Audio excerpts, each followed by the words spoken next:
ஹாய்ப்பா, இன்றைக்கி நம்ம ஒரு ஹெல்த்தியான கஞ்சி எப்படி பண்ணுறதுன்னு பார்க்கலாமா?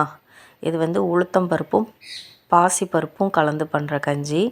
இதுக்கு 1/2 டம்ளர் உளுந்து, 1/2 டம்ளர் பாசிப்பருப்பு எடுத்து லேசாக வறுத்துட்டு, அதுக்கு 1/2 டம்ளர் அரிசி போடணுனாலும் போட்டுக்கலாம், 1 டம்ளர் போடணுனாலும் போட்டுக்கலாம்.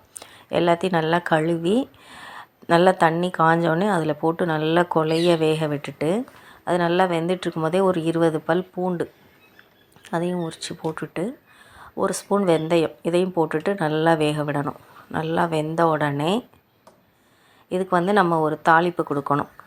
அதுக்கு முதல்ல ஒரு சின்ன தாளிப்பு கடாய் வச்சுட்டு அதில் 1 ஸ்பூன் நெய் ஊற்றிட்டு, 1 ஸ்பூன் ஜீரகம், ஒரு 10 பல் இஞ்சி பொடுசாக நறுக்கி அதையும் போட்டுட்டு, என்கிட்ட இன்றைக்கி மணத்தக்காளி கீரை தான் இருந்தது வீட்டில், அதை பொடுசாக கட் பண்ணி போட்டிருக்கேன். உங்கள்கிட்ட முருங்கைக்கீரை இருந்தாலும் போட்டுக்கலாம். அதையும் அந்த கொதிக்கிற கஞ்சியில் ஊற்றிட்டு, 1 டம்ளர் இல்லைன்னா 1/2 டம்ளர் பால் நீங்கள் சேர்த்துக்கலாம். பசும்பாலும் சேர்த்துக்கலாம், தேங்காய் பாலும் சேர்த்துக்கலாம், ரெண்டுமே சேர்த்துக்கலாம்.